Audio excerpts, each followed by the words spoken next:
Welcome to group number 1's vlog. So today I'm gonna introduce myself. My name is Angelia Cisantukarisa, but usually called as Jessie. I'm from 10 Mekatro number 1. Hello my friend, introduce myself. My name is Arkana Sanjevandi from XMKT number 2. Electricity can light a lamp, but it can also send message. Oh. You always chat, right? Well, congratulations. You have done digital communication. So what is digital communication, Jess? Okay, so basically digital communication is the process of exchanging message and ideas through electronic devices such as cell phones. But how do your message actually travel? How can word move across cities in second?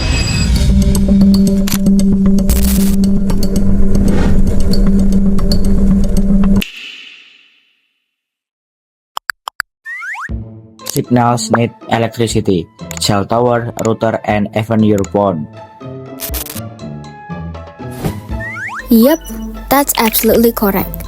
Everything needs electricity to work. But remember, electricity doesn't move randomly. It flows through circuits. Inside a circuit, there are several components. Number 1 is battery or power sources. The battery provides electrical energy to the circuit, so that the battery can light a lamp. Number 2 is wire. Basically, a wire carries electric current. It acts like a road that lets electricity travel from the battery to the lamp. Number 3 is switch. It's optional actually. But if you want to make a lamp, perhaps you should add a switch. Basically, a switch controls whether electricity flows or stops. And lastly, number 4, it's load or resistance. Resistance helps control electric current, preventing electrical components from receiving too much current and getting damaged. For examples like lamps, fans, your phones, and even resistors. Okay, now let's move on to the types of circuits. Do you know about electrical circuit? Electrical circuit is divided into two. First, So what is a series circuit? series circuit connect all parts in one line, so current flow talk one by one. Do you have an example for me? Sure, let's see. This example for series circuit, and next the simulation. If one leg goes out, all the legs go out, which different from a parallel circuit. And then, what is a parallel circuit?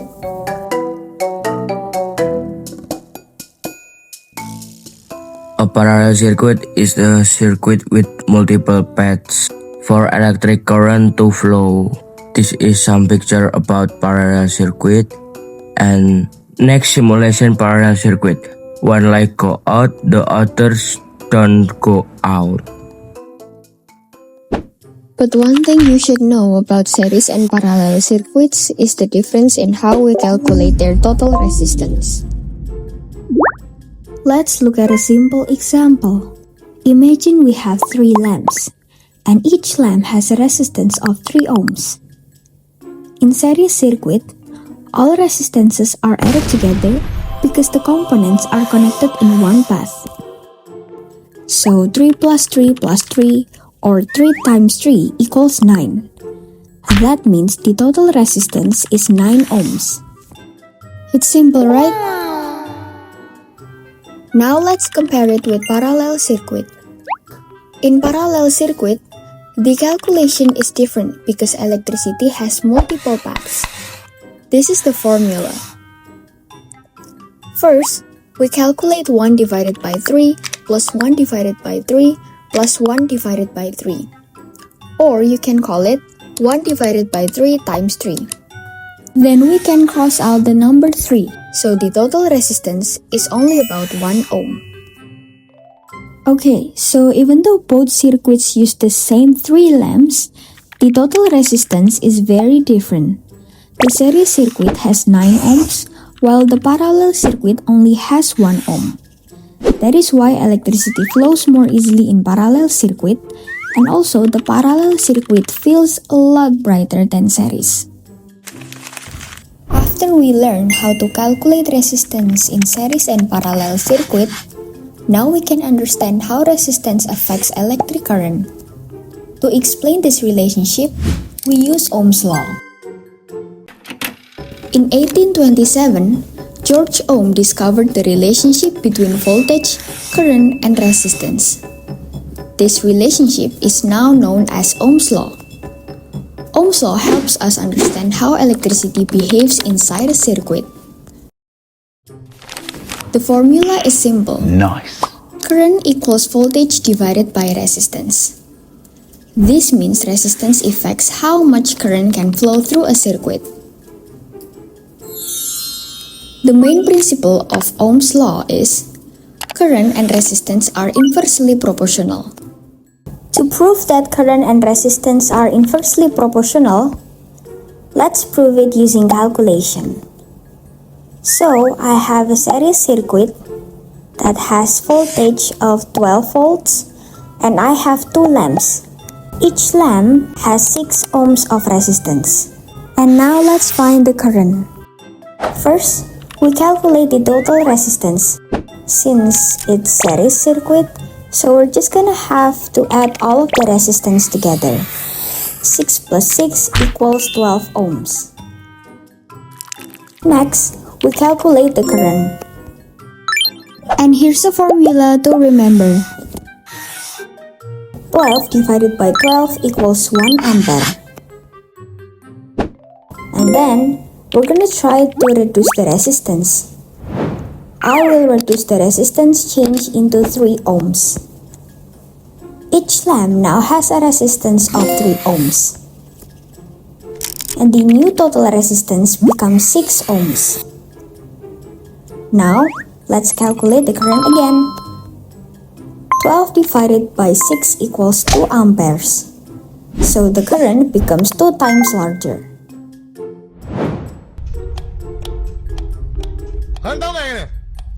Okay, here's my final conclusion about this one. Previously, the current was only about 1 ampere.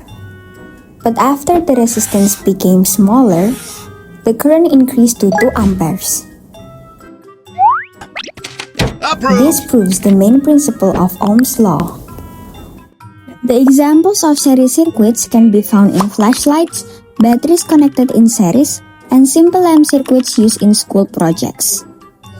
Meanwhile, parallel circuits are commonly used in home electrical systems, smartphones, and computers. The positive impacts of digital communication are: number 1, communication becomes faster and easier. Number 2, people can study online and access every information in the internet. And number 3, video calls help long-distance communication. And lastly, number 4, AI helps people work more efficiently. But the negative impacts of digital communication are gadget addiction, reduced face-to-face interaction, spread of hoaxes or false information on the social media, cyberbullying in social media, and personal data and privacy can be leaked online. Sore Bu El, saya rekan Najwan Sivandi, Megatro Absen 2. Saya mau memberi pertanyaan pada Bu El. Menurut Bu El, komunikasi digital itu dampaknya positif apa negatif ya Bu bagi siswa kayak kita ini Bu? Komunikasi digital, Iya, Bu. dampak positif dan negatif. Jadi setiap pengguna tentu saja memiliki dua dampak sekaligus ya, ada negatifnya dan juga ada positifnya. Ya, Bu. Nah, kalau positif mungkin itu akan memudahkan para siswa dan siswi. Ya Bu. Tetapi dampak negatifnya tentu saja kadang teman-teman siswa dan siswi itu tidak bisa memberi batasan. Tidak bijak. Ya, tidak bijak menggunakan Komunikasi digital. komunikasi digital. Jadi kadang tidak bisa memberi batasan kapan saya harus menggunakan dan kapan saya tidak menggunakan, seperti itu. Terima kasih ya Bu El. Oke, sama-sama. Selamat sore Bu Vina. Selamat sore. Saya Arkan Najwan Sifandi dari Mekatura absen 2. Mau wawancara Bu. Menurut Bu Vina, bagaimana cara Bu Vina mengajar agar murid-murid Ibu ini bisa menggunakan komunikasi digital dengan baik dan sopan? Ya, oke. Sekarang ini kan kita sudah difasilitasi ya, bahkan dengan sekolah juga sudah memberikan fasilitas yang sangat-sangat baik. Betul. Seperti ada laptop, lalu juga ada komputer, wifi, dan juga ada yang terbaru sekarang ada yang Papan bisa kita pintar. papan pintar, betul.